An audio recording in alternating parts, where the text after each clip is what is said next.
Okay, so I believe does everyone see the recording thing? Okay, awesome. Yes. Okay, so hello everyone. Thank you first of all so much for coming to speak with me and for being interviewed. I'm super excited for this conversation. So first, before we get into the icebreaker, could you all introduce yourselves and your current role in the Sunrise Movement, and then also how you found yourself in this type of work? Yes, so my name's Czeska. I use she, her gender pronouns. I'm originally from the island of Guam, but my motherland and family is from the Philippines. And for me, I got started with Sunrise about a year ago, but before that, I was in a very white and upper middle class climate space, and that actually led me to where I am now.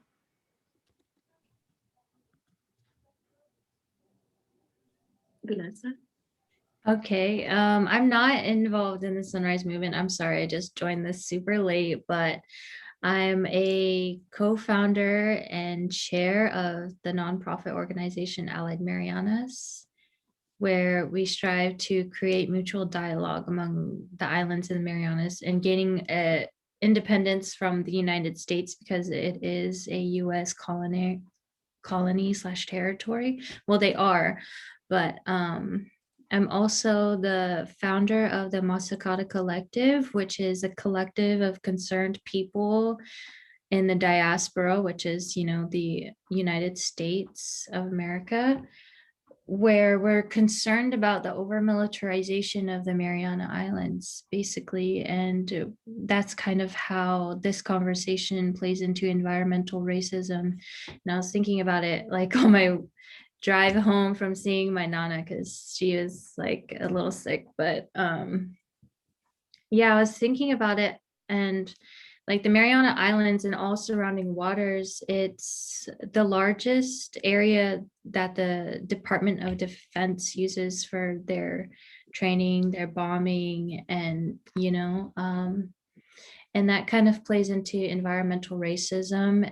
It's like killing, contaminating, and affecting the people who live in and on the islands. Pretty much, our people are one of the highest percentage that has cancer, and we, among other things too. And I was just talking with my uncle this morning about how he has maps of like contamination sites from the military that have not been cleaned up, Agent Orange and stuff like that. So I'm working on getting that information so that I could like put it out. But yeah, that's my role and why I'm here. And how did I find myself in this work? I've just always been really passionate about our culture, the Chamorro culture, because I don't know if you know, Maya, if you even heard of us. Of course you've heard of us because of Professor Antoinette Charfauros, but it's really hard being a Chamorro and like growing up in the United States and not seeing any representation in history books.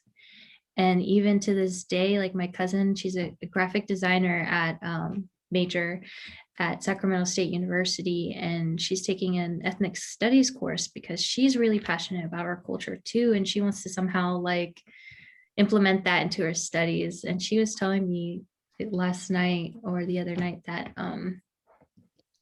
in her ethnic studies course, like there's a chapter about like US colonies and territories, and they only talk about Puerto Rico.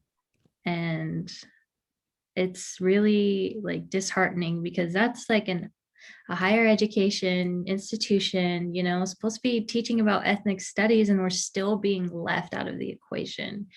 And it should be important to everybody because the military, like without a doubt, is the biggest polluter in the world, and they don't clean up their messes. So this is why it should be amplified, because like people like us out here like working hard and spreading awareness, I'm just really excited to be here. Yeah. Okay, and Maya knows me, and some of the people who are watching this, they may be getting some retroactive, like, oh, she came back. That's a joke to some of my former students. Hello, it's Professor Charfauros McDaniel. I want to mention to Vinessa and SES-kah, I'm so, in what it may well have been one of my penultimate courses teaching as a faculty member with all the changes and with COVID. I was so thrilled that a number of my students actually referred to me as Professor Charfauros, and I believe Maya was one of them. And I explained the distinction between Charfauros, which was always, I'd always have to explain phonetically, this is what it looks like, this is what it sounds like, so get used to it. I know it's not a name that you're familiar with, but it's a name I'm very proud of. Just very quickly, I taught in the Pedro Arrupe Scholars Program. Before we started, I was giving a little bit of an overview. When I came to John Carroll and first interviewed with a colleague, a Latinx colleague, I basically said I was looking for a program like I wanted to be with students of color, and I wanted to be with students who were serious about social justice. So one thing led to another, and I taught, I guess it ended up being about 4 courses, but one was called Interpersonal Violence. And I made sure that I introduced more curriculum and had students who introduced curriculum about how a lot of research on sexual violence is really still focused on white women and really does leave out BIPOC and LGBTQ trans communities. I then also taught a course called, gosh, I'm getting confused now. The course I was supposed to teach was called Racism and Violence. But it was basically a 1-unit course. This was a course, both the interpersonal violence and the race and racism, I taught race and racism. It's now called Racism and Violence course. It's basically a 1-unit course for first-year students. And then I was asked to create new curriculum for a course on the 3rd-year junior course for the methods course, preparing students to carry out a capstone in original research. And that is a 300-level course. So we talk about methodologies, but we also talk about epistemology a lot. So some of you are going to have sort of flashbacks. What is knowledge? Who produces it? And essentially the politics of knowledge and what social justice researchers in good faith need to think about when they enter into communities, not just wanting to help, but making sure that they're considering their own positionality and are not going in as saviors of whatever background. So I am a founder of the Chamorro Pathways Through Higher Education. It's what I've been doing since I left John Carroll. I'm really proud of that. And that's where I came across SES-kah and Vinessa eventually. And the role of these webinars is to address the incredible underrepresentation of Chamorro people. As having taught off and on for decades in higher education, I started when I was 6 months pregnant with my daughter, and today is her 26th birthday. Happy birthday. And I started at a Jesuit school in the Midwest at Creighton. And I ended it. I think my mother would have approved because, my parents were devout Catholics, like a lot of Chamorros. So I've always been interested in race and ethnicity. I taught exactly 1 Pacific Islander student in my entire career. And I've often told a number of the women I call nieces, which is really a Chamorro, a reflection of our culture, that we have tremendous respect for our elders. And so whether or not someone is blood related, an elder is referred to as a tija. So you might hear a slip or auntie.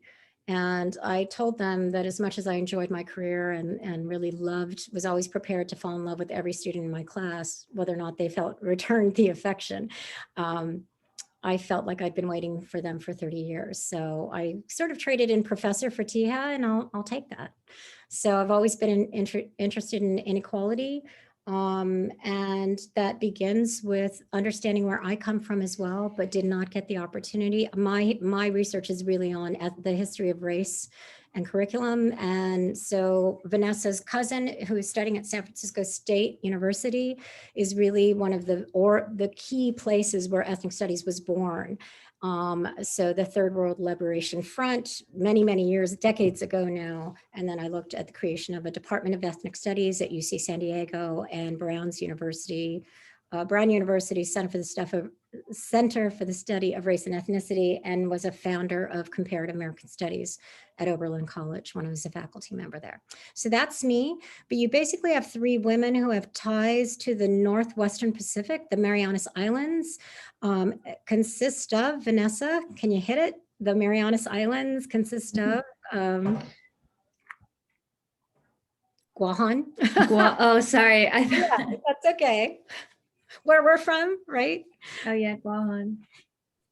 So the indigenous people and Vinessa and I are descended from people who arrived roughly 3,500 years to 4,000 years ago. The Chamorros are the original wayfinders. We are credited with the first long distance ocean going crafts. That journey, some of the desecration we'll be talking about today has to do with building a military base on a very limited landmass where our ancestors' graves right now, not before, not when we're talking about the Trail of Tears, have been disturbed by, in this case, bulldozers over the objections of quite a number of very vocal Chamorro activists and folks like SES-kah who make their, I know there's a Filipinos for Chamorro independence and supporting the effort to Protehi Litetson, which is Chamorro for Protect Ritidian, where the base is being built. So that's about as short as I can keep it, as you know. Awesome. Thank you so much for that. Yeah. So we'll do first like a little icebreaker intro and then just like get straight into the questions. So this is kind of like a this or that or like would you rather, and they're kind of honestly like stupid questions and they're just like not meant to be very serious. They're related to the environment, obviously. So the first one for would you rather explore space or explore the oceans? Oh my goodness. This is all the women here. Vanessa, do you want to go first? Don't come from you. All right, who's answering that? I think I have an answer. I would hate to speak for everybody. I'm just kidding. But for me, that problem, and that's part of being an elder. I'm sorry. I'm just kidding. Go ahead. I would like to explore oceans. It's part of our earth, and it's still left unexplored, but it's also like the ocean is like the lungs of the earth. So without them, we'll suffocate, right? And I don't know, I think going up into space is just another form of colonization. That's just me.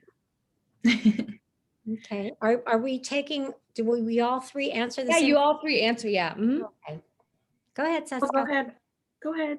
Okay. Age before beauty here, I guess, is what we're gonna do. All right. For me, it's the oceans. You're beautiful. Aw. Well, this is a biased group. And I don't even grade them, right? I don't give grades anymore. So in Chamorro culture, one of our although there's some debate now about whether or not it was brought in by the Spanish, but one of our sort of archetypical strong female figures or important figures is Serena. And the story is that Serena was this kind of aguacat, which means naughty, young girl who instead of doing her chores was drawn to the ocean, right? Because, and Guam, by the way, Guaham is the native pronunciation, is over the Marianas Trench, which is the deepest part of the ocean. And in fact, I remember this Manamku, an elder he took me on a tour all the way around the island, which took 2 hours from beginning to end. And that was getting out and looking around. But he took me to the highest point on the island called Mount Lamlan. And he pointed to it and he said, that is the highest point in the earth. And again, Chamorros are taught to be very respectful. It's like Hungan or, yes, uncle, whatever you say. And he said, you know what, that's true. He said, because we are over the deepest trench of the earth, deepest level. So I think the other point I want to bring up about the kind of work all three of us do and that the Chamorro Pathways Through Higher Education does is we are here to decolonize and demystify higher education.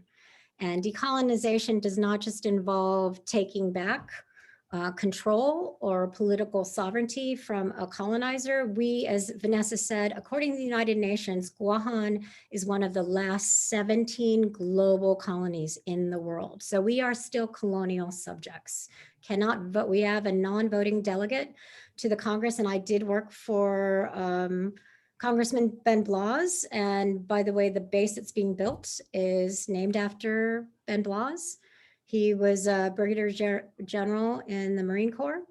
We'll talk about that a little bit later when we get into that. So all these contradictions. But when we talk about decolonization, what we really mean is not, in many places in the world, for example, India is no longer a colony of Great Britain. There used to be a saying that the sun never set on the British Empire.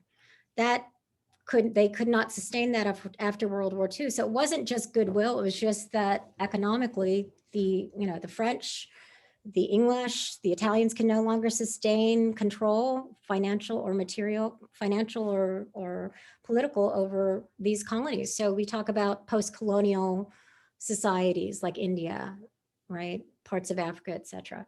But decolonization for us means something much more, and it's just as important. And that is bringing back in indigenous forms of knowledge.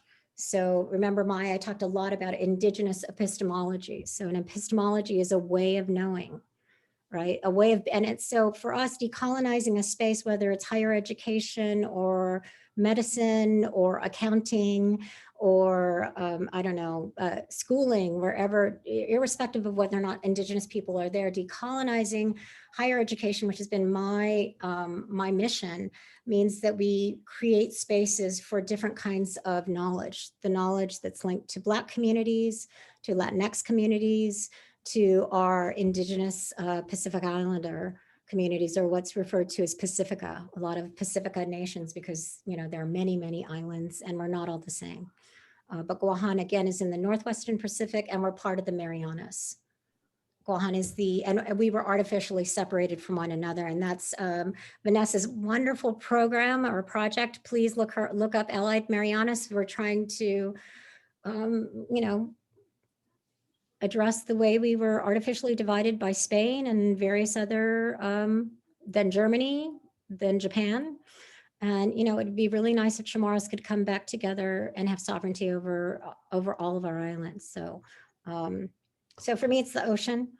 Czeska, are you going to Mine's hands down the ocean, for all the same reasons y'all mentioned. And yeah, just understanding like our roots and where we're from. Like my family's Tagalog from the Philippines, and that literally means Taga Ilog, which means from the river. And, like all our identities are so intertwined, and we've been, our ancestors have been crossing paths since a long time ago. So it's like, we're still drawn to the same things from ancient times, which I love, and I'm here for it.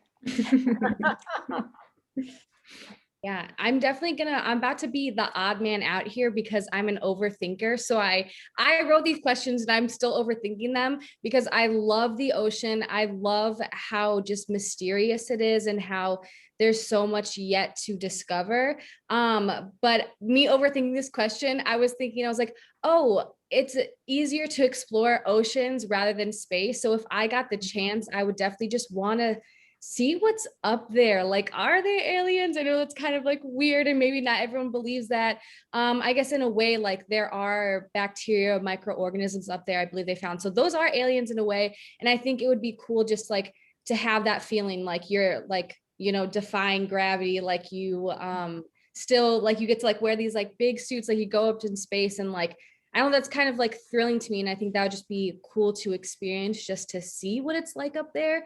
But the oceans for sure, like if I had like scuba gear, if like I was certified, I'm about to go straight into the ocean to just see what's happening down there below. But yeah, that was really awesome. I really love all the different answers for that one. So the next one, and I don't mean to be rude, but we do need for like the this or that to keep like maybe like 1 to 2 sentences so we can just go straight into the questions.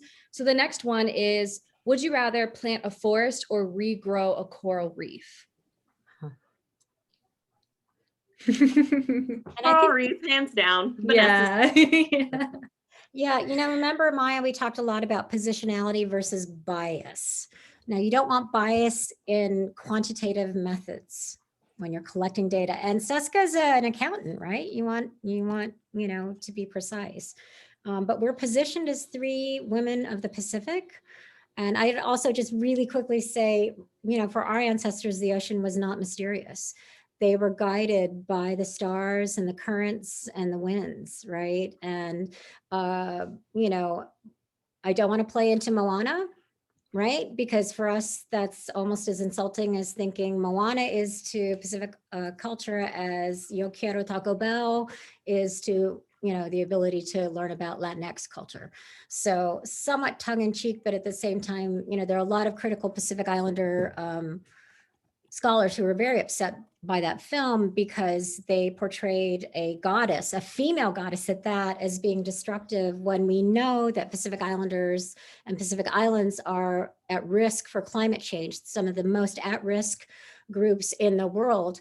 And it's not because of any of our goddesses. It's because of multinational corporations and environmental damage. So that was more than 2 sentences. I'm sorry. But You yeah, can hit just to add, can hit the on that, like I said earlier, like in the chat, I just said watch Seaspiracy on Netflix, because in there they mentioned that, the earth, the ocean is like the lungs of the earth, like more than, the rainforests in Brazil.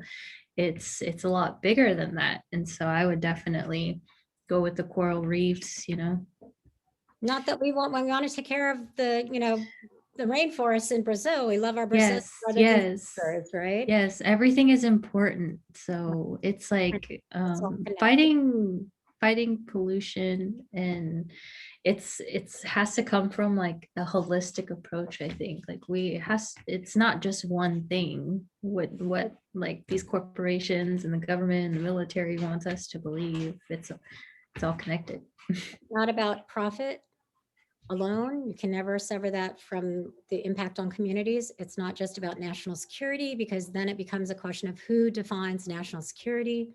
And we have given more than our share of military vets, military deaths, and don't get me started on the bikini atolls. We are not your two-piece bathing suits. And I mean that quite seriously, because the bikini, if people don't know, was named by a French designer 4 days after nuclear testing in World War II. And it's just one of the great tragedies and travesties, and people died. And we are fighting, by the way, Protehi Latetsan, if you can put that in the chat, any of the information, so that Maya can maybe incorporate that into your final report, that these are things that we really care about. So we are 3 women positioned to talk about it, and hopefully really disabusing you of the idea that Pacific Islander women are passive or don't know our stuff, because we do, or at least these 3 women do. So yeah. Sorry, I was opening the link to make sure I still had it. No problem. But yeah, awesome. And then SES-kah, you said your answer, do you want to go again? Like if you want to make it like an explanation of like plant or coral reef, like as like, like not like a, what's it called? Not like a question that's like, you have to choose, but as in like, just like a little like fun introduction. Oh, coral reef, and you want me to expand on it? Yeah, definitely. Oh, okay. I don't know if I have anything more to add, but yeah, just learning more about the science. I have a lot of science friends in the Scripps Oceanography Institute, and learning about the science aspect of it, like Vinessa was alluding to, is that the oceans actually are surprisingly bounce back stronger when it is protected. And so, like when you see the data on climate, a lot of it's very devastating, right? But then when you look at like, if we protect our ocean, she will come back and she will be much more resilient, kind of like our people. So all of that tied together.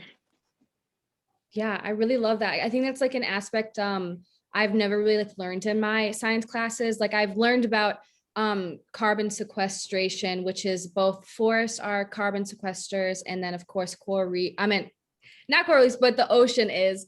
And I think when we are talking about it, we are talking about like as climate change worsens, it's like this feedback loop that is happening, and especially within the oceans. As it gets hotter, the oceans get warmer and it causes ocean acidification. And then down below, I can't remember the terminology of what's happening. I would have to re-look it up because I've completely forgot, but there's something happening in the sediments. And if it gets too warm and methane pockets. And if they start to go out, then that's kind of it for us when it gets to a point where carbon is too much in the oceans and it can't handle anymore. So I really like the aspect of, if we just protect our oceans, we wouldn't have this problem, and you wouldn't have to be worried about it not being a carbon sequester anymore. So yeah, I really like that. Awesome. And so the second to last question is, would you rather be stuck in the driest, hottest desert in the world, or be stuck in the driest, coldest desert in the world? Interesting. I have an answer already. Go. I would rather die of heat than die of the cold. And again, I am acclimated to me, I'm much more acclimated to hot weather. That's like what I experience. So I just feel like I'd be more prepared for it. So thankfully I'm in California and it is now a desert. Well, people don't realize it's a desert, so at night it gets really cold. The temperature drops, right? Because it is a desert. What do you think, Vinessa? I'm curious to see. Definitely warm weather. I cannot handle cold weather very well. Like, Okay. I mean, I live in Sacramento. It's not even that cold here. It doesn't snow very often, but every time when the winter comes around, I'm like, wow. Like, I would rather be in someplace hot and humid, of course. Okay, Professor Tiha is going to show you all a curve. I would rather do cold.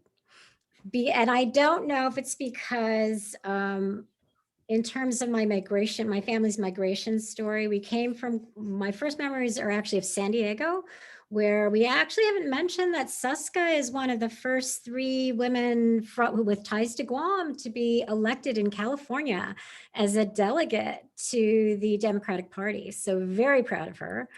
So my first memories are of San Diego. We went back to Guam and I started school there. I was thrilled to realize about 15 years ago that my first 2 teachers, I've talked about being so isolated and invisible and always fighting to sort of, we're here, we're not apologizing, I'm not asking to be included, I am asking to be taken seriously, right, as a scholar and as your professor.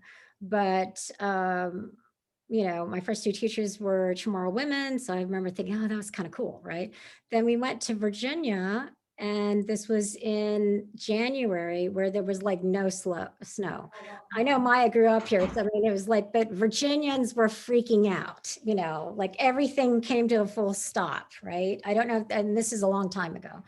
But I think, and then we moved eventually, we lived there till middle school. It was traumatic, moved again to San Diego, which is where my family settled, and I went to UC San Diego. So here's the thing. I actually, coming back to Ohio, where I've now lived, we've raised our daughter here. I also went to school in the Northeast in Connecticut, lived in Omaha, Nebraska, which when you experience a whiteout, that's exactly what it means. You don't see anything but white out. You cannot see in front of your face. I still kind of find it kind of enchanting, when the snow comes down, not when it gets all icky after a couple days and it's all yucky. I don't like February, where this is the first time since I wasn't teaching in February that it was gray. My husband used to always complain about February. It's like, oh, I get it now. Because February is still the beginning of the semester. I'm still trying to get students engaged, right? And learn their names, right? What's your name again? First row, Maya. Oh, Maya. Okay, I'll try to remember that, right? So I don't know. And I also have an autoimmune disease, so I faint. So I will be going back to the island with my daughter for the first time after many, many years in January. I remember stepping off the plane when I did go back, and it was humid at 4 a.m. and thinking, oh my goodness. And Guahan, you know, it's probably our Puerto Rican siblings and folks in the Caribbean, you know, because the colonies go from the Atlantic through Turtle Island, through all the way to the Pacific in terms of US possessions. Yeah, I don't know. I would take cold. I would take cold. So that's the one place I'm going to throw you a bit of a curve. I still think it's pretty. And it's interesting because my husband grew up in Worcester, Ohio, and he hates the cold. Whereas, you know, I kind of find shoveling snow sometimes kind of cool. Literally, Like well, literally peaceful. cool.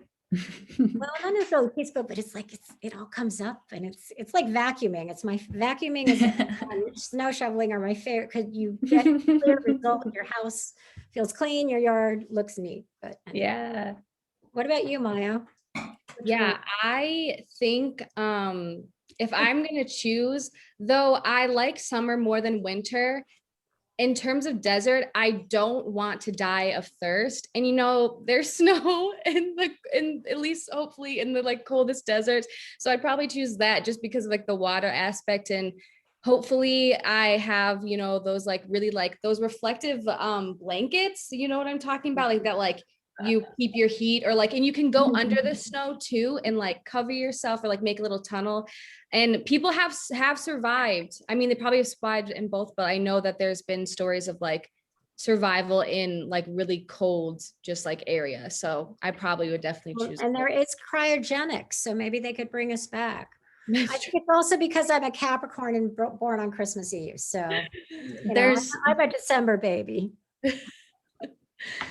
All right, awesome. That was really fun. So I think I'm just going to skip the last question. It's not really relevant for this, and I just want to get right into the question. So my project, to do like a quick summary, I was inspired by the Flint, Michigan crisis and the environmental racism happening there, especially with the low-income communities of color just still not having access to clean water, and the issues with the communities and researchers and everyone speaking up, but then city officials completely ignoring them.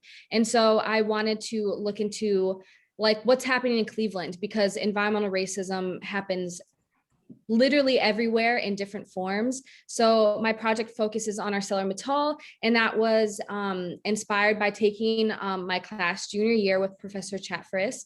And she helped me. She's like, what about ArcelorMittal? And so that helped me combine my two passions of environmental justice and racial justice, and seeing how ArcelorMittal is affecting low-income communities of color, whether that's just with air pollution or the communities are living near that.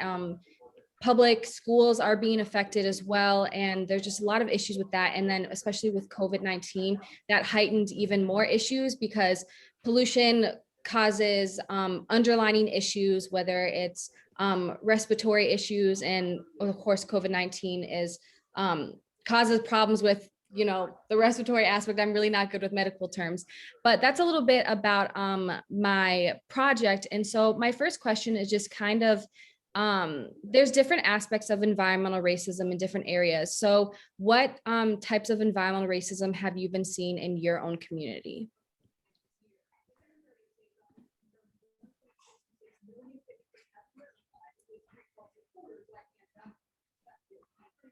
Oh, everyone's muted. Oh, sorry. Who wants to go first? You can go. Okay, so I just was looking up because I had no idea what was going on in Flint, Michigan, but it sounds like a lot of parallels happening over there and what's happening in the Marianas. I can't specifically, honestly, I can't specifically speak on like Flint, Michigan, but I can speak on what's happening in the Marianas. What was the question again? I'm sorry. Yeah, the question is just environmental racism looks different like in every area. So what types of environmental racism? I know you talked a little bit about the military and just them being like one of the biggest polluters. So what type of environmental racism either you've seen in your community or just through your work? Okay, am I able to share screen? I have some slides I could share. Yeah. I see if you can share your screen now. Oh, cool. Thank you. So let me see. Here are some slides to help us follow along with it. What's happening in the Marianas, basically environmental racism, and that plays into like medical anthropology and anthropology of the body and how this racism affects these communities of color. So here are the US military's 5 key plans for the Marianas, cited from our Commonwealth 670, that's SES-kah has linked in the chat. So here's basically like the first 3 plans, which is basically saying like there's all of this area that the US military wants to use for their purposes, and it has to do with live fire training, bombing and sonar testing in the waters, which is like killing marine animals. And there's like direct correlation with that. And also here you see the Marines relocation, moving 5,000 Marines from Guam to Okinawa and building a live fire training range complex and a separate hand grenade range. And like that is what is like key right now, because with all of the protests and all of the petitions against it, the military has still moved forward with these plans, even though this live fire training range is going to be shooting like thousands and thousands of bullets over this land a year. And you know, they have already cleared the forest, which the forest, the trees, they keep the soil together. They're used as like filters, you know, like a water filter. And so that's the aquifer that it sits on, is it produces 80 to 90% of the island's clean drinking water. So now that there's no trees there, the land and the soil is going to soak up all of those lead, all that lead and chemicals that's being fired over this land. And here's some more. I mean, they plan to use 2/3 of Tinian, which is another island in the Marianas, for their second highest level of live fire training range. And it's an inhabited island. People live there, and it's also a site. It's an island that has like significant cultural resources there. So like as Chamorros, like as hard as we try, and like, you know, our history and culture is still alive today, but there's still a lot that we don't know because of the military's presence. And they basically just come in and say, we're taking this land. It doesn't matter what we do. It doesn't matter what we find. We're going to confiscate it and keep it from you. That's pretty much the narrative. So we don't know a lot about like who lived on that island of Tinian, right? And also Pagan, people evacuated that island, but they plan to go back because of a volcanic eruption. And here is like a visual of like their testing area. So here's Guam and the rest of the Marianas. It kind of forms into a crescent shape, like the traditional sanahi that Professor Charfauros is wearing. That is our traditional sanahi. It's like the shape of a crescent moon, which is also what our islands make. Vanessa, can I pop in real quick? Yeah. Really important to keep in mind is if you look at the Marianas, so there's the testing area, right? That large section. But when the Spanish came 500 years ago, Magellan supposedly, quote unquote, discovered us. I think he was a few millennia late, you know, just to make that point. And also that we were wayfinding when across the Pacific Ocean, just for perspective, when the Egyptians were building the pyramids. All right, but the point I want to make is starting with the Spanish colonization, which lasted for 300 years. And the point I was making about connecting the Atlantic to the Pacific, as well as obviously Turtle Island, is that after the end of at the conclusion of the Spanish-American War, and SES-kah and Vinessa won't be able to conceptualize this or imagine it, but for those of us who live in Cleveland, there's a road called McKinley Avenue. As a Chamorro woman I've lived here for 20 some years, and every time I pass that exit, I think of President McKinley, who oversaw the Spanish-American War. And I think I am here because you were there. Right. And so when we get these sort of, these narratives about the Great Replacement, go back to where you came from, it's like, well, you know what, you guys came to us and we have fought. We have one of the highest rates of military enlistment, which has to do with changes that occurred after World War II. But looking at this map, I want you to make a very big point. Guahan, or Guam as it's noted here, was artificially separated from the other Marianas Islands after the conclusion of World War II, or not World War II, excuse me, Spanish-American War. These islands, of whom all the people in the Marianas are Chamorros, are indigenous to that land.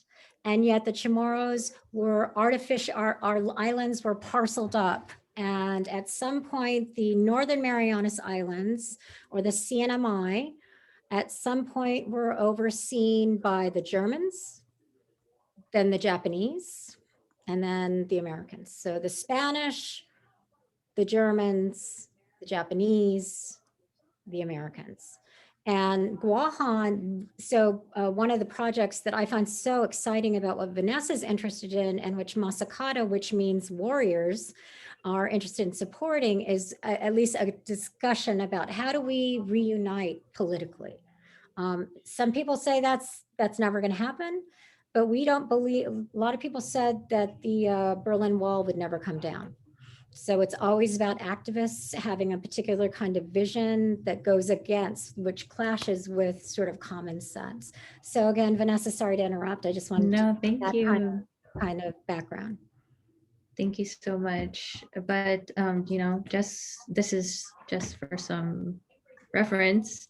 This area that they use for testing is larger than the states of Washington, Oregon, California, Nevada, Idaho, Arizona, New Mexico, and Montana combined. So that's just, it kind of plays into environmental racism, anthropology of the body, medical anthropology. Why are our people so sick? Why is there so much pollution? And this is happening. And the knowledge is there, but a lot of people don't know about it.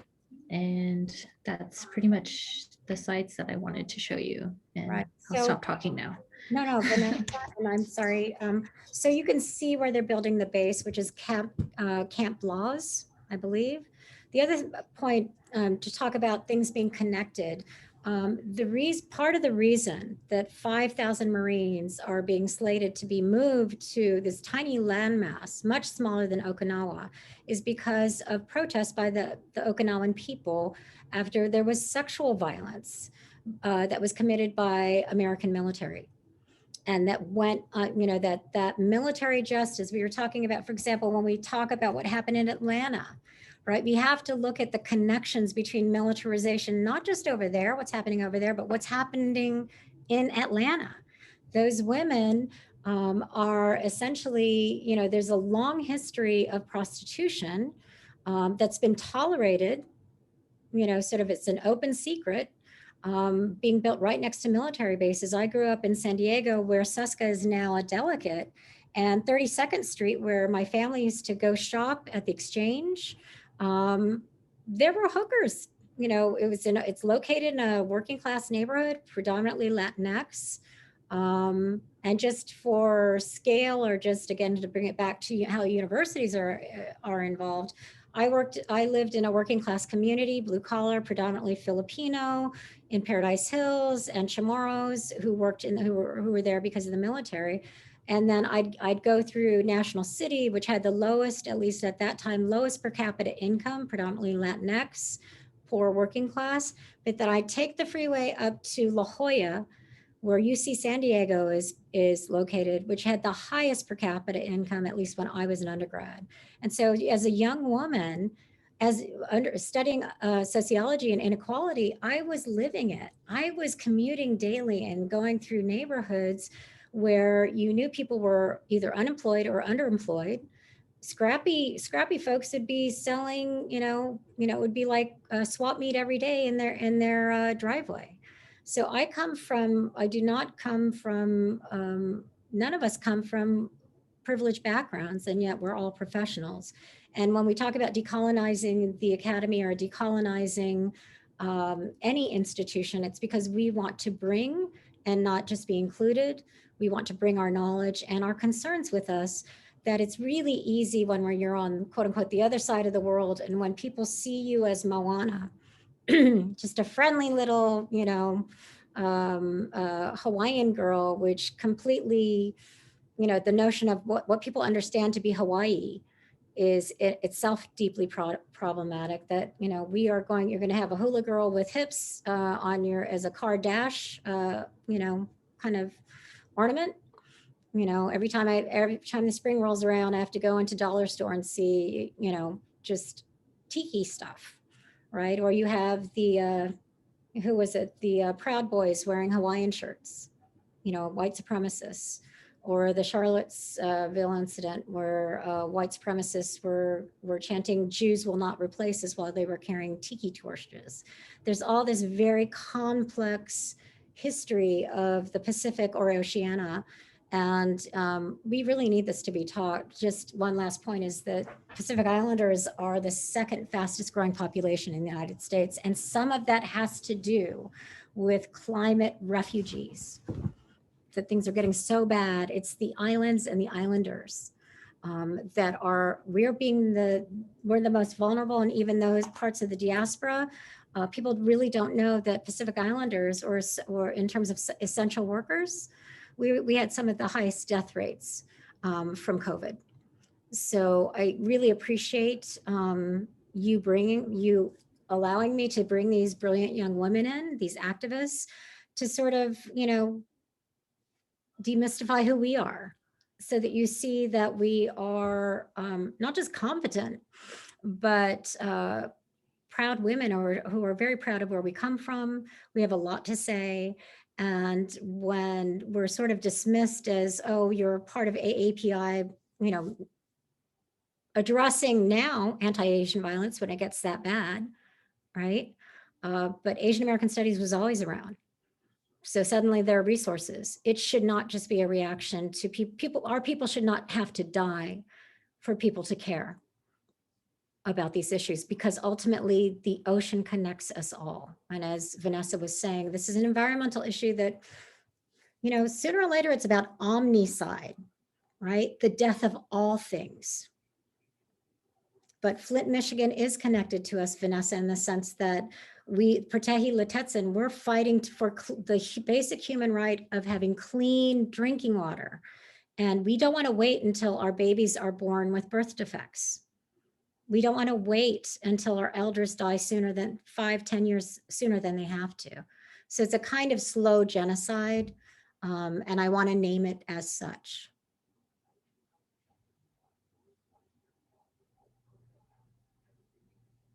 There's no tests on this, so don't worry if you're watching. There will not be an essay question that you have to answer.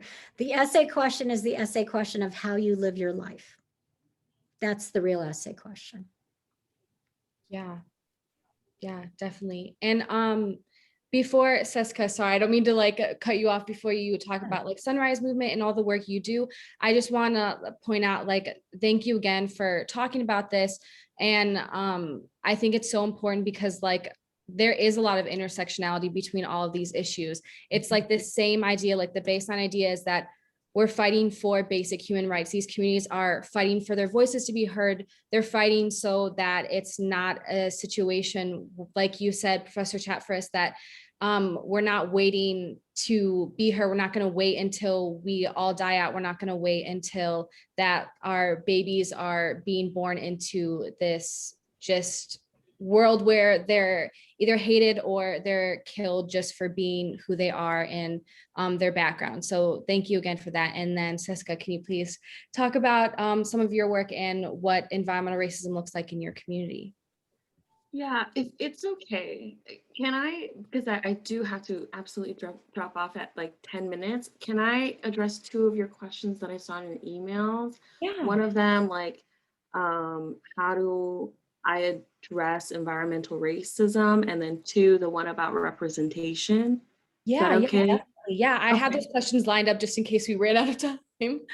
Okay, sure. So the first one is how do I address environmental racism? And it kind of talks about, it kind of goes hand in hand with what Professor Antoinette was saying, and then also what Vinessa was saying, is like, these are our own individual experiences that also intersect with a lot of other issues that are going on, like with what's going on with Tuvalu, what's going on with Papua New Guinea, what's going on in Flint, Michigan, right? And so like here in San Diego, having that lived experience of environmental racism, here in San Diego, that's where I apply that. I see, I'm also in this organization called the Asian Solidarity Collective, where we focus on collectivity and also solidarity. And I never had the words for it, but I always lived it, right? And specifically what they're working on is dismantling anti-Blackness through an abolitionist lens, right?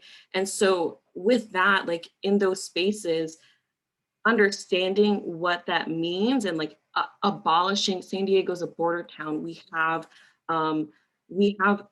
corporations who have made so much money off the detention and the imprisonment of refugees, people who are fleeing their countries because they have been displaced due to the imperialist actions of the United States military, right? And so like that sounds familiar because that's what's happening to the Chamorro people, right, of the Marianas. And so how I address environmental racism is through this advocacy work. And although I cannot be back at what I call home doing that work for the people who are affected, I can look at it in a lens of, I know where you're coming from. I know how you feel. I know how it's affecting your family and the people you care for. So how can I not only be an advocate, but also provide in a way that makes your life easier, right? Because changing the system is hard and it's gonna take a long time, it is. But if there's something that I could do for the Latino community who is experiencing higher rates of asthma because of the industries that are polluting in their neighborhoods intentionally, and I know you had Robert Boulard, which is like the father of environmental racism on this platform.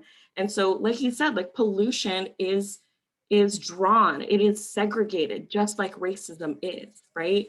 So if we could find ways to be in solidarity with all our different cultures, with all our different backgrounds, like that's how we're addressing environmental racism, right? We're coming together, we're making our lives better, providing for each other through mutual aid.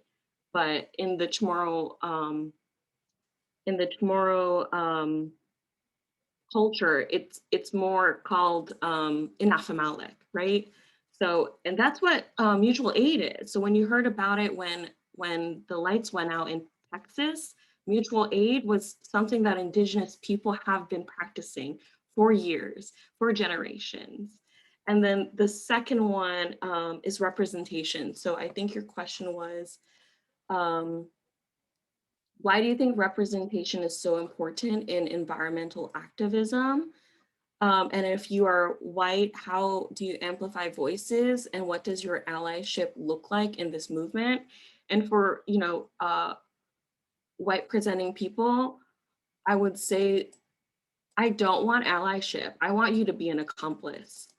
I want you to not just say that you're here for me. I want you to like put yourself on the line for my causes. And sometimes that even means stepping aside, right? So creating the platforms for the people who are most harmed, right? So for me, I understand my privilege, right? So when I'm voting or like, in solidarity at different actions or different events, I understand my place and I know when to step back. When there are Black women in the room, when there are Black trans women in the room, I know the best thing I can do is step back, right? Because they're oftentimes overlooked and sometimes that's all I ask. Yeah, go ahead. That was brilliant. Yeah, this is why I'm so excited to have these conversations and especially just reach out to different people that aren't just like at John Carroll, because I don't have access to just other students of color or just activists of color. And so this is just really exciting conversation, especially talking, you brought up Dr. Bullard, talking with him. Like I didn't talk with him directly because I'd be way too nervous if I did, like I just asked him a question. But the aspect that I really loved of his talk is just that he's so for the young people. He's so for the young people coming together, working together, because he knows that the best work that has been done and like the most successful work in the environmental movement is when the young people to come together and work together and see these intersectionalities and fight for each other and are there for each other, and just like making sure that we are working together to actually make change and have our voices heard. So I really love that. It is so exciting. Thank you so much for that. Yeah, do any of you want to touch on that, what SES-kah talked about, or those questions we can just go to keep it flowing nicely? Well, are you ready to go, Vanessa? Or Sure, yeah, just to go off of what Czeska was saying, that's why we created the Masakata Collective, the Warrior Collective, because what we find in the Chamorro diaspora is that some of us just don't know what's happening because, you know, Americanization is a real thing. And it's a clash of cultures. And so we want to address that, you know, we want to break down those barriers of like, you don't know, well, like, here's the information and this is how you can get involved. And, you know, it's a matter of like, I don't know, remembering that like our culture is also tied to the land and the people over there, because there's still a lot that has, when you make the transition from the island to the States, it's like obviously a culture shock, and vice versa, because, you know,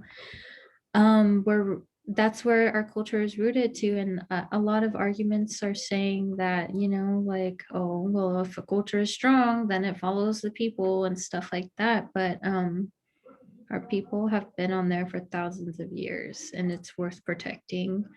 And so that's pretty much what the Masakata Collective wants to do, is kind of like bring all of these powerful voices together, like Czeska and Professor Charfauros, and just like see what we can do all together, you know, hear each other's stories, because that's also part of decolonization, is healing, right? And talking about our histories and our stories. And so that's what we also want to do too, is like build up together, heal together, and fight against colonization and American imperialism. yeah, if I can follow on with that, you know, as someone who is, you know, in terms of intersectionality, Pacific Islanders, I've recently said I was part of a webinar. I curated a webinar for OPAL, which is the Ohio Progressive Asian Women's Leadership Group. It's a collective group of progressive, self-consciously progressive Asian and Pacific Islander women. And one of the issues within the APA community is, oh my goodness, API or AAPI, we don't want to have anything to do with that because we get erased. And I've seen that in a number of institutions where, you know, no, Pacific Islanders are okay because look, we have 17% AAPI here. And I'm thinking, having taught one Pacific Islander student, AAPI does not mean Tongan Polynesians. It doesn't mean Marshallese for the most part. It doesn't mean Chamorros, right? So I always say I'm somewhat agnostic when it comes to terms, because I've had to be strategic, tactical, and I've had to learn, even though our culture, we're taught to be respectful. There's a word we use called tai mamalo, don't be, you know, disrespectful.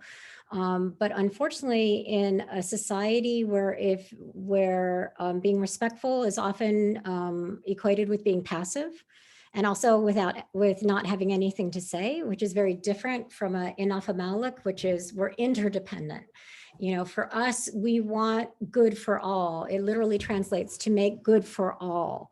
And it doesn't mean we all hold hands and, are these, cartoon characters. We have conflicts. We have issues, but we figure out how to make it good, to make good for everyone.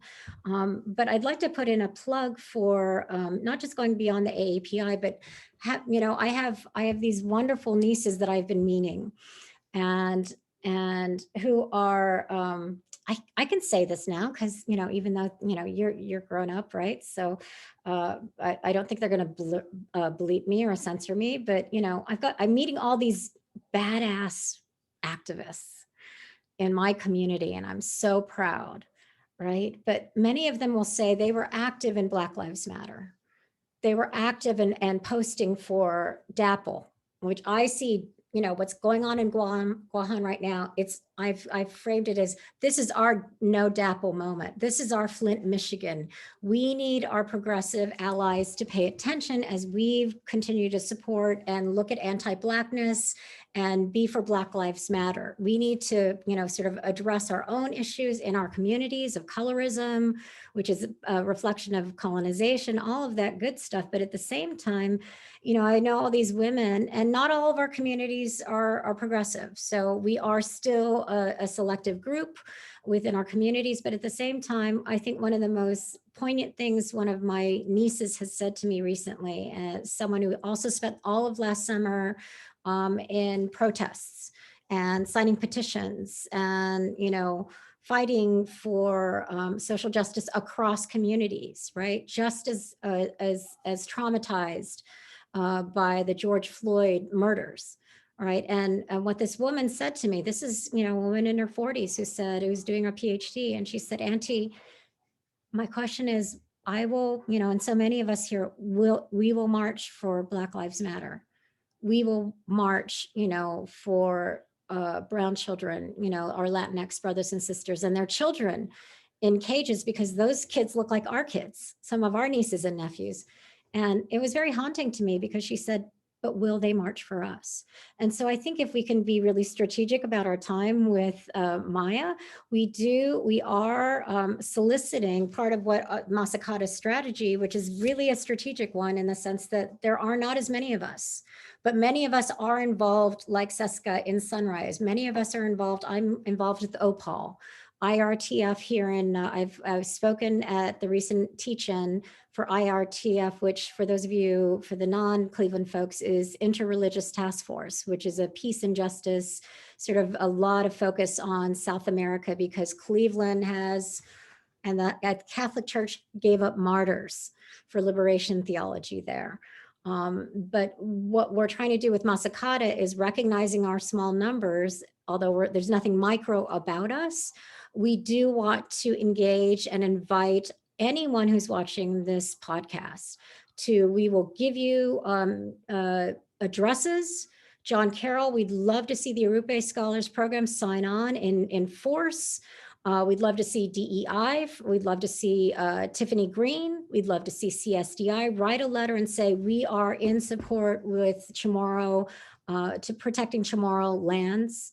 We are against poisoning. We are against a Flint, Michigan, and in some ways even worse than Flint, Michigan, because that is our primary, 80% of our water comes from there. We are against the military just moving people in, which is essentially going to gentrify our island. Because of the Jones Act, if you remember what happened with the hurricane, Puerto Rico could not just accept donations from France or whoever wanted to give them money, because it all had to be go through the State Department. And we had a president at that time who was throwing paper towels out and saying, "I did a great job. We did a phenomenal job," right? Guam is in the same situation with the Jones Act. We are a territory. We cannot negotiate. We cannot set. We have no control essentially over our own island, except for to sign up for the military. And I think all of us have, or at least I know Vinessa and I, so many Chamorros have served in the military. My father died of asbestosis. He died at least 10 years earlier than he would have. And then on top of that, they deal with racism and colonization because they may not speak, especially the elders may not feel as comfortable with English, and they don't know how to advocate for their VA benefits. And that's one thing I immediately, when I got to know SES-kah and her counterpart, it's like, you need to work on VA benefits. Because I know my uncles, my father had no problems using his agency or his voice. And he fought for what he got all, he was 100% disabled, but there you go. He was 100% disabled for this nation, which is taking over our land. And so this is the dilemma that, as you know, there's a saying, there's nothing small about us, because we're considered Micronesians. There's nothing small about us. We are part of the largest, mass on the face of the earth. We're from the Pacific Ocean, right? And we're not just those tiny land masses. We are cultures, we are language.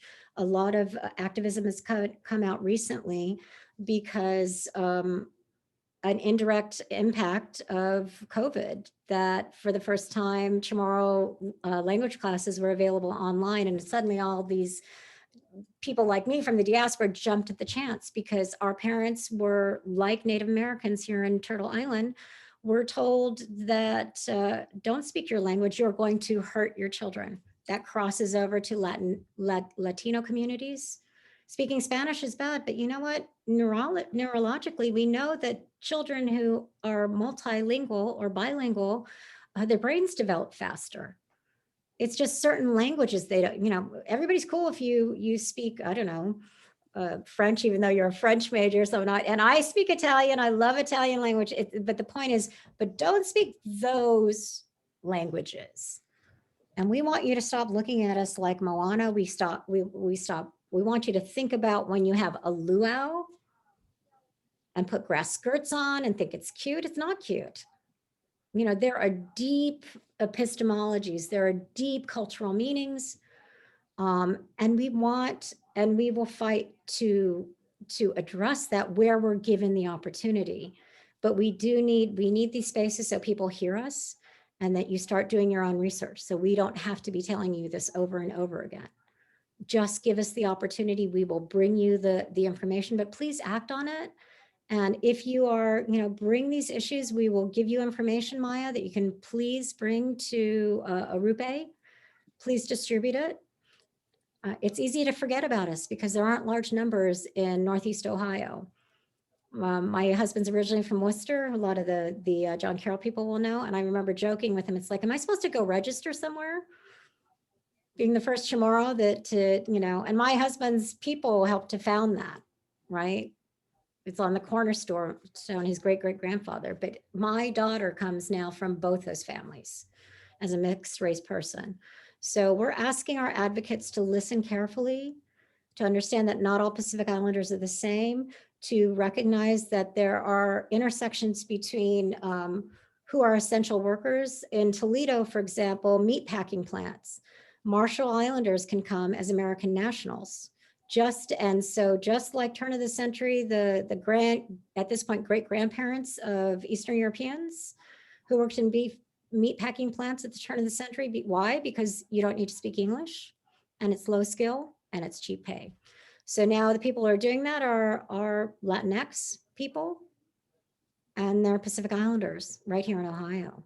So please, please open your minds, open your hearts, and really live the Arupe and the John Carroll motto of being men and women for others, and not just men and women for yourself. And I do, just on just a really quick note, I want to say a sincere, God bless you to all the students that I did enjoy teaching. And for those who maybe didn't enjoy me as much, I just think we could have met at an earlier point, and I could have explained things a little sooner, so that I wouldn't have sounded like a Martian talking about,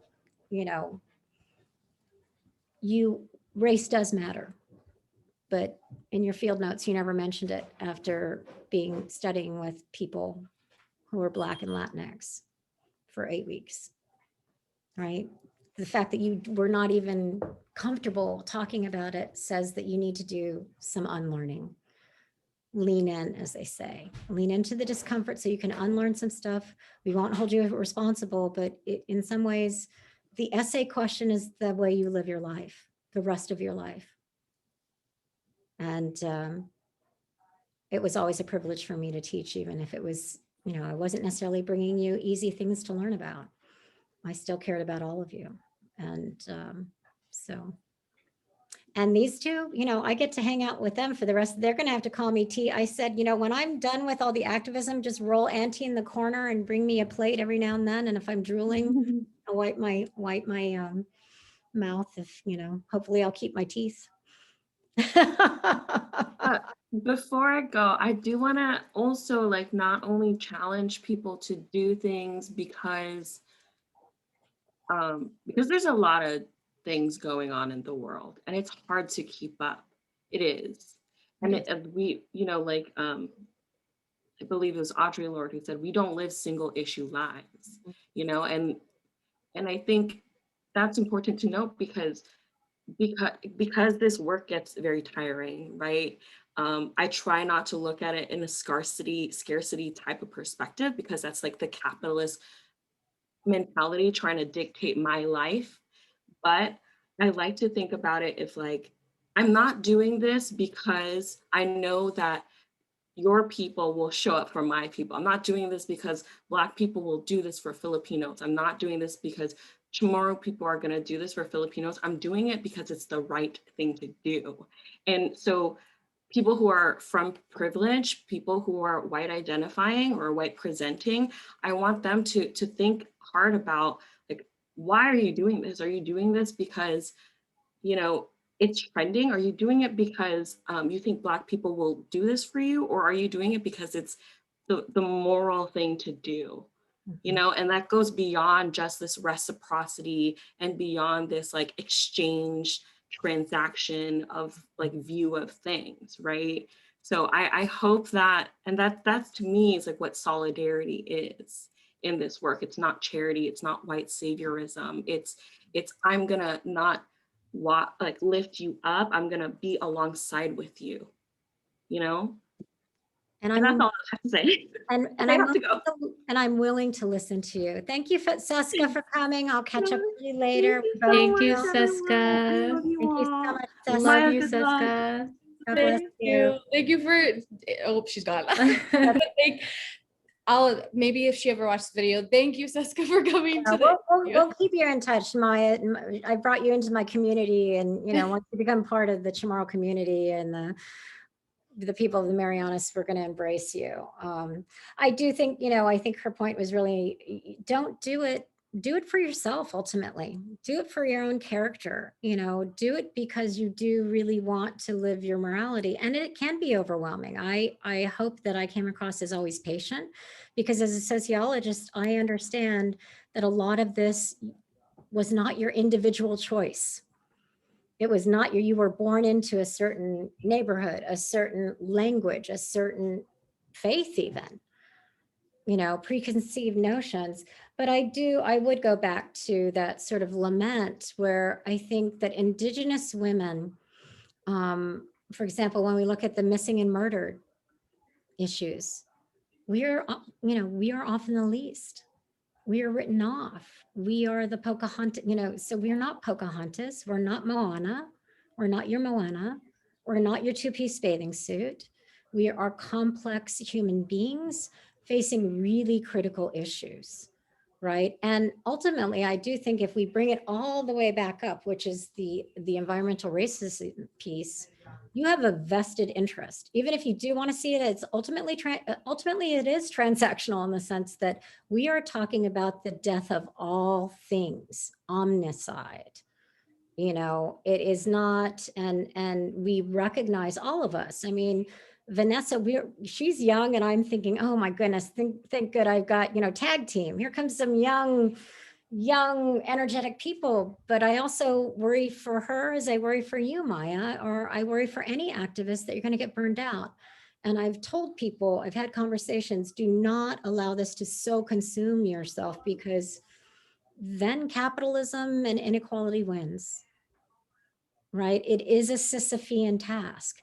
So we have to be the ones, we have to be each other's sisters and brothers. We are our brothers and sisters keepers, which is an alpha Melik, and say, hey, take a break. Come here, sit down. The nap ministry, go take a nap. Go have some joy. If you're fighting for the environment, go look at the sky, look at the stars, dream. We want all of that. And so it really is about an understanding that, marine life, it matters to people who live in Cleveland. Sooner or later, it gets to you. Air is not like you cannot zone air. And even though there are areas where there are greater particles, as you were saying, sooner or later, we're all connected. Climate change. And I just kind of wonder, just as a speculation, idle speculation, maybe that's why people like Jeff Bezos and Elon Musk are talking about going to space. Because once we blow this up, we've got to be able to escape somewhere else and make oxygen on Mars. Right. They're the ones to go. Right. So why don't we just start with cleaning up what we have here? Just as it's a radical thought.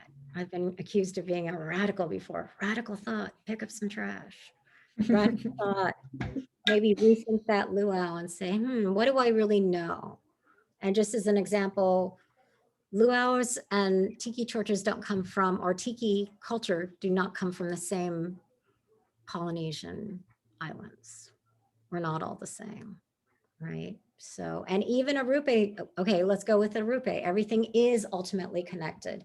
Pedro Arupe was a Jesuit priest, and he was seeing the horrors of the atom bomb, right? Or the hydrogen bomb.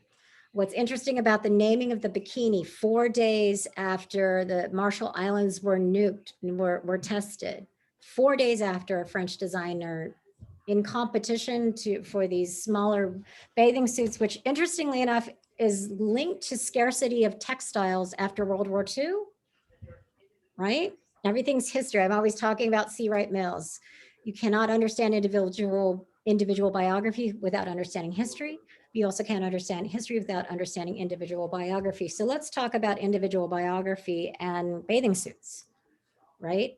So the French designer, I think his name was Reard, named it the bikini because his competitor designer created another small, what we now refer to as the string bikini.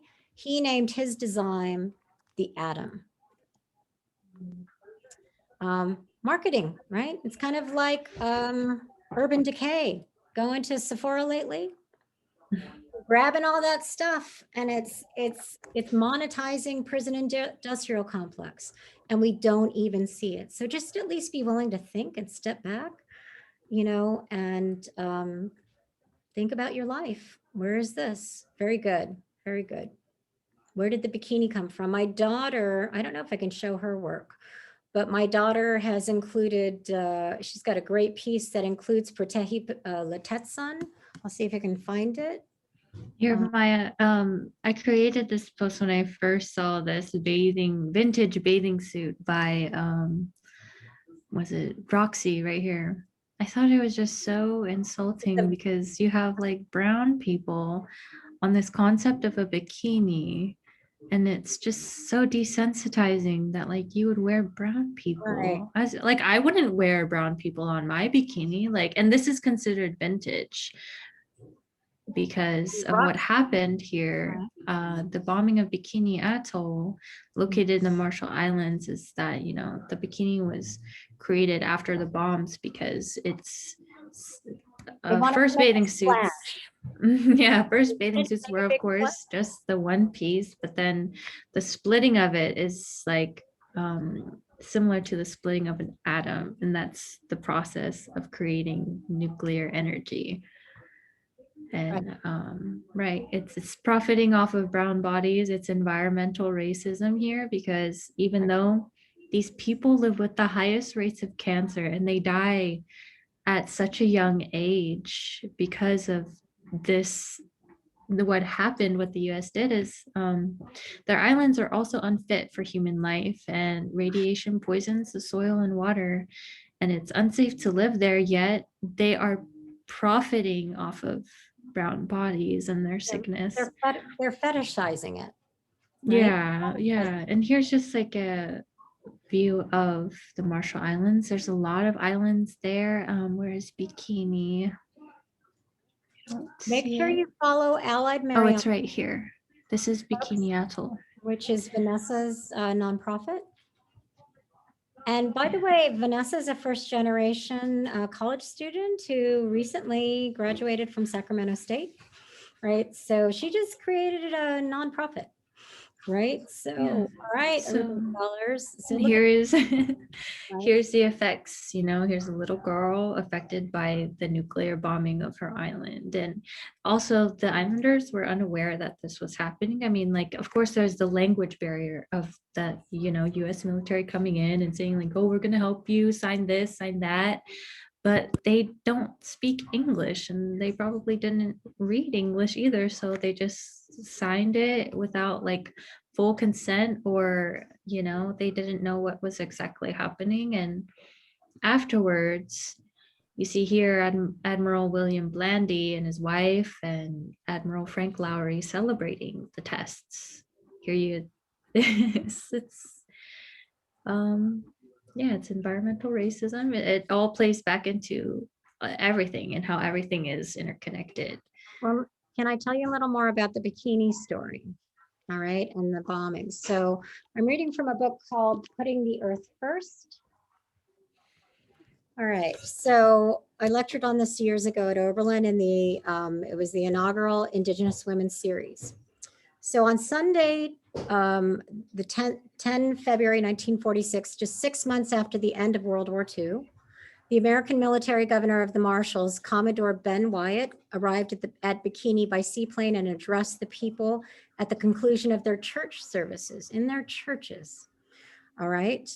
According to US Navy records, Wyatt compared the Bikinians to the children of Israel, whom the Lord had saved from their enemy and led into the promised land, and then announced the US decision to use Bikini to test, quote, a new kind of bomb, telling the people that they would have to move to a different island, but that the United States would take care of them until they return as soon as the tests were over. Wyatt proceeded to assure the people that the tests were, quote unquote, for the good of mankind and to end all world wars. Finally, he ended his speech by asking the Bikinians, quote, would you be willing to sacrifice your island for the welfare of all men?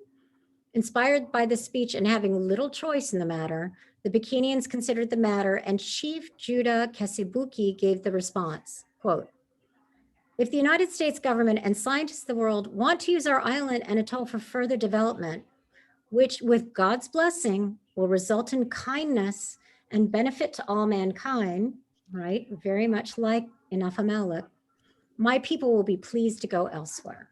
Well, they were told they were going to be taken care of, just as the Chamorro people are being told that everything's going to be fine in the Marianas with these testing, given all kinds of assurances.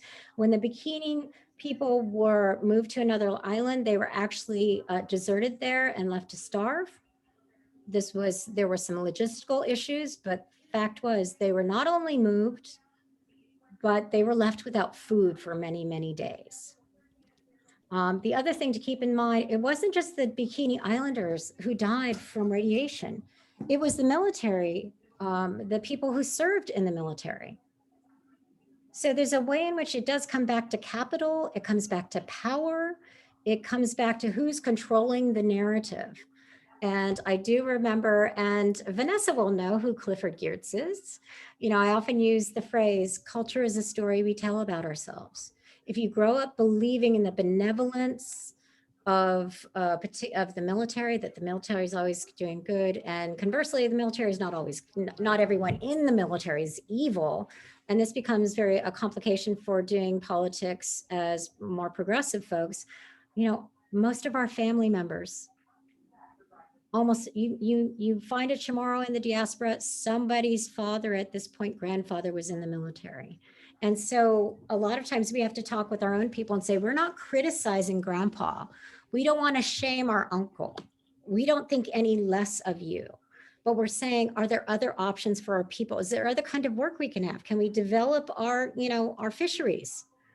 And that's going to be awfully difficult to do if our sea life is contaminated. So again, look at it, as this is still connected to you and to Cleveland. We are the second fastest growing group in the United States. People like me, I may have been the first, but I will not, I'll be damned if I'll be the last. And that's partially why I've created this Tomorrow Pathways Through Higher Education. But we're doing it outside of the benefit of being supported by university or grants grants, so I really want to caution people to think. This is not, oh, here we go. We're just going to add to the list. No, this is about you ultimately, because environmental racism, well, it might start and seem like you can locate it within particular poor communities. And there's a lot of those practices. Sooner or later, the earth, the land, the water are all connected, and it will find you unless you want to marry into the Bezos or Elon Musk family, because just being an employee is not going to get you to Mars if, right? So again, I just think that what we really above all want to bring is that we are ancient peoples. We're still here. We're resilient, and we have just wonderful stories and cuisine and humor. But we are part of, we're on the front lines, and we have been for a long time, even serving the country. This country, as military vets are killed. Our rates of militarization are just incredibly, are so much higher than any single state in the mainland or Hawaii. So yeah, think about that a little bit more when you're, thinking about putting a Hawaiian girl doll on as a hood ornament or a dash ornament, because the hula is a sacred language, and we don't really appreciate people fetishizing us.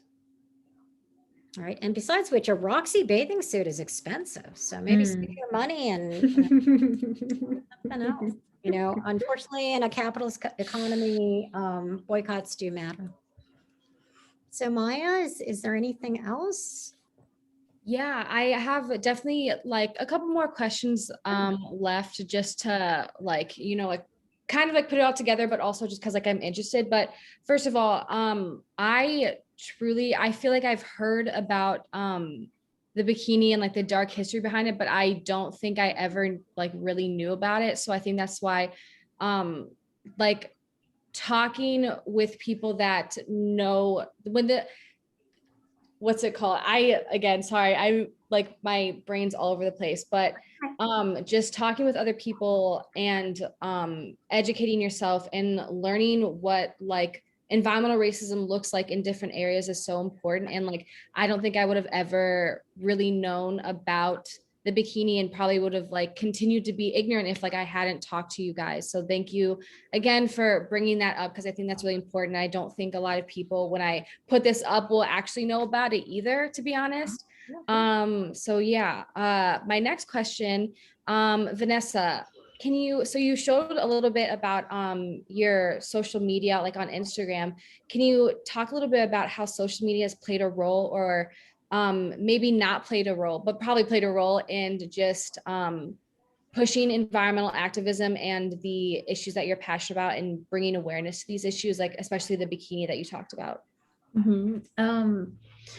So a lot of it has to do with actually the pandemic and quarantine, because before that I was working 2 jobs, going to school. I was all over the place. I was just constantly on the move, but like being home and being informed, at home, and like just always on Instagram, I was like, man, like people are doing like, not like, what are we doing? What am I doing? I had a lot of time to like sit and think about like, what am I doing on social media? Like, why do I care if people see this or they see that? And so then I was like becoming informed and sort of like having this awakening, right, of what's going on and how it all connects. And I was like, man, like I know how to write and I'm pretty creative, and like there's like these tools that we can use to create awareness. And so I think social media has really helped in I mean, I want to use it as a tool for like community and education, because like the information is all out there. It's a matter of like people need it to be at their fingertips, because that's the way society is now, and people want the information handed to them. So that's kind of what I want to use, and how I use social medias, to just have the information readily there and easily accessible. I need to really shout Vinessa out. And I think this is a general, I was talking with, I'm organizing a webinar if people want to come along. It's the third and final version of a Chamorro Pathways Through Higher Education. And if some of these issues are of interest to you, come along on, it's going to be Friday night, our time, Eastern Standard Time. I think we're starting at 7, but I'll send you some information about it. Sorry, I'm losing my train of thought here now, but where was I going with this? Sorry. You can edit stuff like this. I did learn from Zoom when I'd have talks from students, it's like, oh, I kept the recording on. That was a private conversation. Let me think. Oh, I know. So, we were talking about the fact that in Chamorro, which has the Spanish were there for 300 years. So not surprisingly, there's a lot of Spanish loan words, or for example, when we count, we have our own indigenous, more ancient number system, but almost everyone learns how to count in what sounds like Spanish, right? So, God, I'm losing my train of thought, guys. Sorry. Why was I talking about this? You're gonna have to edit this, Maya. I can't give you a grade, but I can write to those law schools and say, hey, wait a minute, I changed my mind. No, I'm kidding. Keep talking. Oh no, the bottom line is this. You guys do this so much more quickly than I can. What amazes me about Vinessa is I've been talking about, oh gosh, I have this image in mind, I've got this pipe dream. I want to create a progressive organization of preferably Chamorro women, Famalawan, and non-binary people. And I want it to be unapologetically decolonial, and progressive, not because we all necessarily agree on what those terms mean, because we don't. It was just more that I do not want to have conversations like, well, is colonization really that bad? And people do ask those questions. It's like, for me, yes, colonization is very bad. For example, essentially, there are now, according to a Chamorro colleague and historian and activist, there are currently only 20,000 people in the world who continue to speak our native language. Meanwhile, my parents and Vinessa's grandparents were discouraged from teaching the language. And it's very interesting because there's a Maori scholar who argued or demonstrated that some 3,600 indigenous languages, not just in the Pacific, but in Turtle Island and across the world, are predicted to be extinct, meaning 0 speakers by the end of the 21st century, and correctly labeled that cultural linguistic genocide.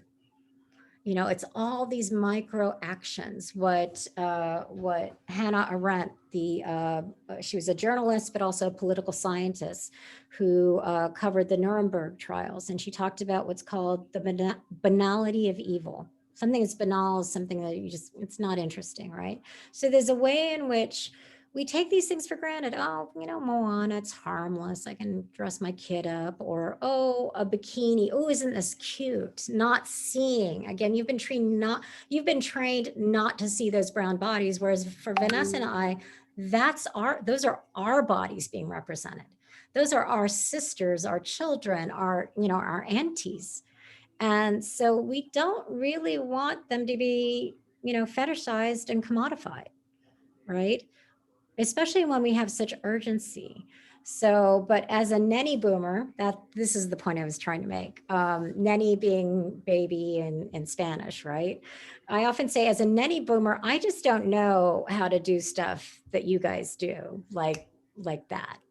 Right. So Vinessa comes along and I've been saying, I really want to do like this progressive, kind of radical, diasporic, blah, blah, blah. And then Vinessa sets it up like in 12 hours. And I was telling she's a Gen Xer. It's like, I've been talking this about a year and she did it in 12 hours. And I'm like, At the same time, I'm grateful for that because I do think Gen X and Gen Z and millennials are just so much further ahead of the game. You guys have grown up knowing, post 9/11, you guys have grown up knowing that climate change can kill us. And so I just feel like I'm like this old hippie hanging around these really cool kids, right? And just I happen to have gray hair, but in my culture it works for me because it's like, don't call me by my first name, and I do have something to say.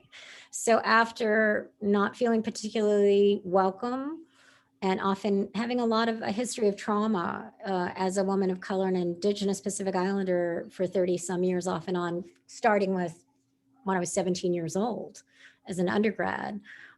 It's just amazing. I mean, it's just such a wonderful experience to be with people like SES-kah and Vinessa and Joni and Clarissa and all these wonderful people across the country. But please, we use the term Mila, which means come on, if you're interested, for those of you, why don't you put you can put my social media, which I was very reluctant to do that, but it's PROF chat. And then the number 4 us is my handle. I guess I'm learning these I've got a handle on Instagram. A handle used to be with a CB. And if you have any elders, they're going to know you guys don't even know what a CB is. And I'm not even, it was truckers, but never mind. I'm just going to go away. But I just want to say how, there's really a true Chamorro Renaissance. Look for your peers. They have so much to say. And I just feel like I'm just so thrilled. It's very healing for me to be with these young people who are so energetic, and like Vinessa can set up Masakata. The collective, come see us. We're looking for allies. You can learn about these groups. We will definitely get information to you, Maya, that we hope you can distribute, that the different agencies, political agencies are accepting public testimony. You do not have to be from Guam. You do not have to be from the Marianas. You do not have to be Chamorro to say, I don't think this is right. I don't think this is right. And these are US, under US sovereignty. So if you are an American citizen, and even if you're not, right, please, if you're part of a progressive organization, please spread the word. But you can follow along with me, Prof chat for us. And Vinessa, did you notice that Maya was saying it the right way? Yes, I did. It was only her class that did that. And every time they did it, I'd like stop and I couldn't help. I'd press a little smile. I'd like pause. So if I had to wait 26 years to hear it, it was worth it. I don't have to tell the people, but we're trying to get our language back. We're trying to protect our land. It's just it's so multi-tiered, but we're also here. We're also fighting for Black Lives Matter. We care about, we are in coalition as, it is not just transactional, but I will echo what my niece said. There's a kind of loneliness that we don't know if you'll walk for us. And you can't come to Guam if you'd like to and come study, but you can write for us. So maybe you can't walk for us, but if you can write for us, we would definitely appreciate your words, because we need allies. And that's just one of the realities. Thank you so much, Maya, for having me, and thank you so much, Professor Charfauros, for inviting me here. But I do have to leave now. It's past 6, and I wanted to leave to tend to some things. Of course. By 6. I'm so glad you changed your mind. I will catch up with you. Right? Okay. Yeah. I'm glad to see you. Thank you so much, Maya, for creating this space and asking these really crucial questions. And you know what? You guys have similar interests, so you guys stay in touch. Yes. Stay in touch. I'll look for your handle. Right, and we'll bring her to we'll bring her to Fiesta, and we'll feed her Kelaguen and Hennes. Oh yes, and all kinds of good stuff. Yes. Okay. Thank you so much. Good night. Thank you for coming. Thank you so much. Okay, I will stop the recording. Yeah, because you're just stuck with me now. It's like, no, not her again. See if it